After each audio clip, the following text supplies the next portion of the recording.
Hello बच्चों, मैं अनीता पारिक आपकी हिंदी टीचर।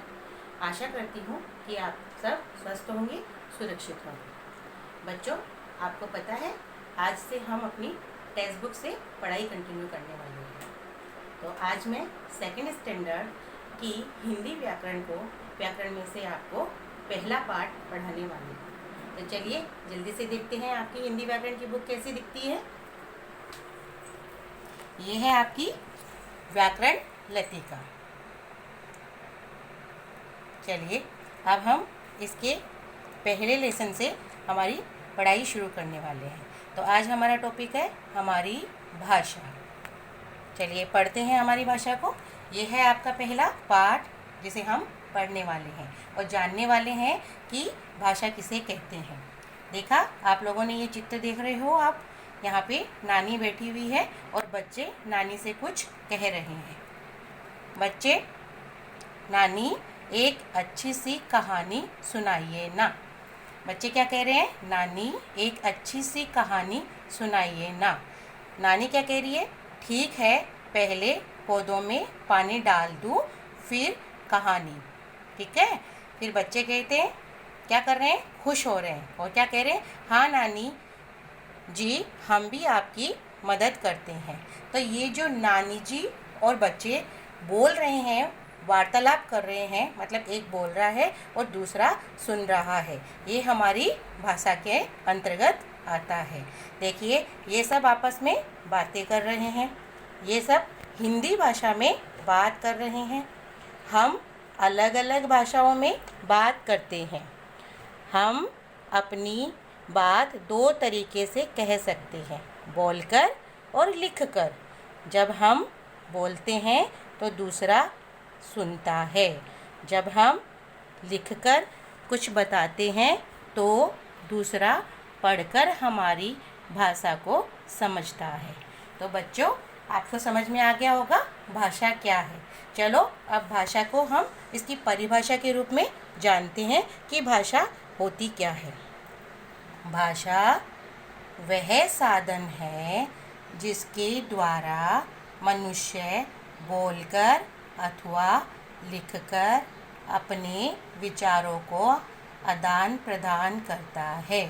मैं एक बार फिर से दोहरा रही हूँ, भाषा वह साधन है जिसके द्वारा मनुष्य बोलकर अथवा लिखकर अपने विचारों का आदान प्रदान करता है। समझ में आया? जैसे मैं आपको बोल रही हूँ और आप उसे सुन रहे हो, ये हमारी भाषा है। जो हम भाव है वो प्रकट कर रहे हैं, हमारे विचार है वो प्रकट कर रहे हैं, ये हमारी भाषा कहलाती है। चलिए आगे समझते हैं। अभी भाषा के हमने देखे कितने प्रकार होते हैं। भाषा के दो प्रकार होते हैं। कौन कौन से? मौखिक और लिखित। भाषा के कितने प्रकार होते हैं? भाषा के दो प्रकार होते हैं। कौन कौन से? मौखिक और लिखित। चलिए समझते हैं मौखिक भाषा किसे कहते हैं। देखिए यहाँ पे मैं हूँ और ये आप हो। मैं कुछ बोल रही हूँ और आप उसे सुन रहे हो, तो बोलना और उसको सुनना ये हमारी मौखिक भाषा के अंतर्गत आता है। जैसे इसकी परिभाषा देखते हैं कि मौखिक भाषा किसे कहते हैं। मौखिक भाषा जब मनुष्य अपने भावों और विचारों को बोलकर प्रकट करता है तो वह भाषा का मौखिक रूप कहलाता है। समझ में आया बच्चों? चलो एक बार दोबारा से देखो।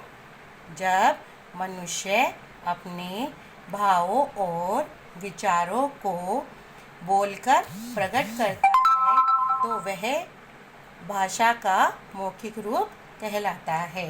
समझ में आया आपको? जो हम बोलते हैं और दूसरा सुनता है वह भाषा का मौखिक रूप है। ये हुई हमारी भाषा के प्रकार में से एक प्रकार। अब दूसरा प्रकार कौन सा है? हमारा लिखित। देखिए ये कौन है? ये है अमन। ये क्या कर रहा है? ये पत्र लिख रहा है। ये पत्र किसको लिख रहा है? ये रमा को लिख रहा है। तो चलिए दूसरा चित्र हम देखते हैं। इसमें ये रमा है। रमा क्या कर रही है? रमा पत्र पढ़ रही है। तो अमन पत्र लिख रहा है और रमा पत्र पढ़ रही है। तो लिखना और उसको पढ़ना, ये हमारा लिखित भाषा का रूप है। चलिए इसको भी हम परिभाषा के रूप में जानते हैं। लिखित भाषा, जब मनुष्य अपने भावों और विचारों को लिखकर प्रकट करता है तो वह भाषा का लिखित रूप कहलाता है। समझ में आया बच्चों? एक बार फिर से देखो।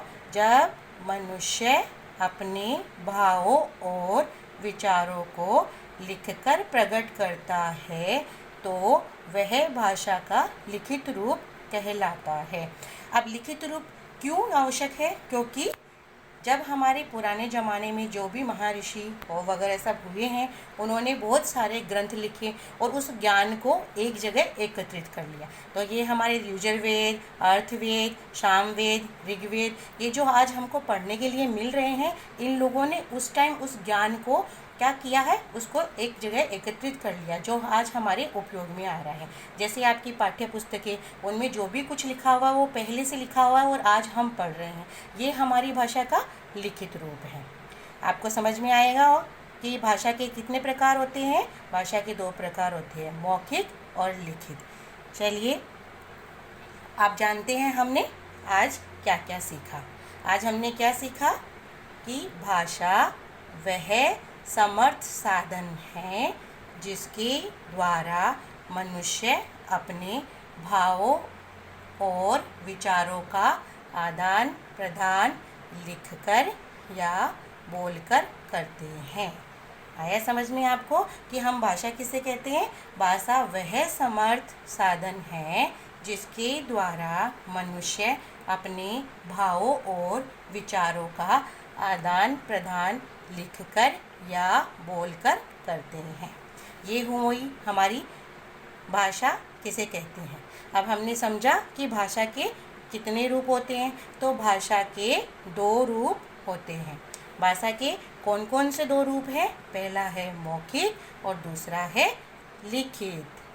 भाषा के कितने रूप होते हैं? भाषा के 2 रूप होते हैं। कौन कौन से? मौखिक और लिखित। चलिए अब भाषा के मौखिक रूप वो कैसा है?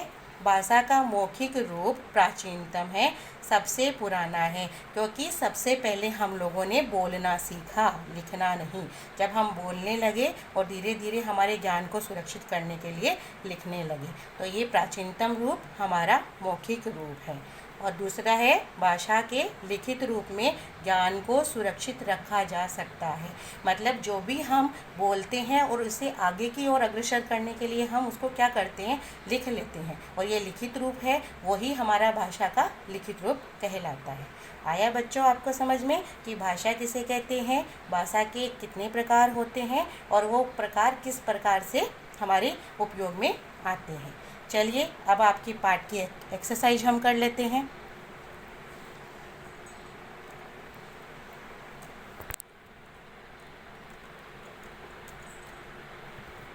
चलिए ये है आपकी एक्सरसाइज।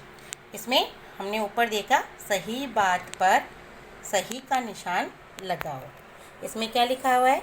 जब हम बोलते हैं तो दूसरा सुनता है। जब हम बोलते हैं तो दूसरा सुनता है।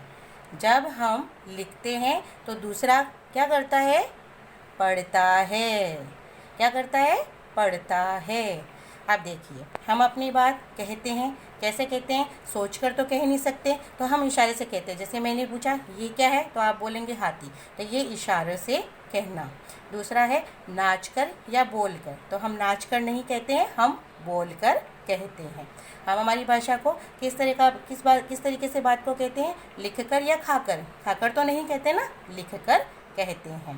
तो अभी देखिए आपने आपकी एक्सरसाइज कंप्लीट कर ली है। इसमें लिखा हुआ है अपनी भाषा में नमस्ते लिखिए, तो यहाँ नमस्ते लिखिए। आप प्रणाम लिख सकते हो, आप जो भी अपनी भाषा में नमस्कार के लिए उपयोग करते हो वो आप इसमें लिख सकते हैं। चलिए बच्चों अपना ध्यान रखिएगा। धन्यवाद।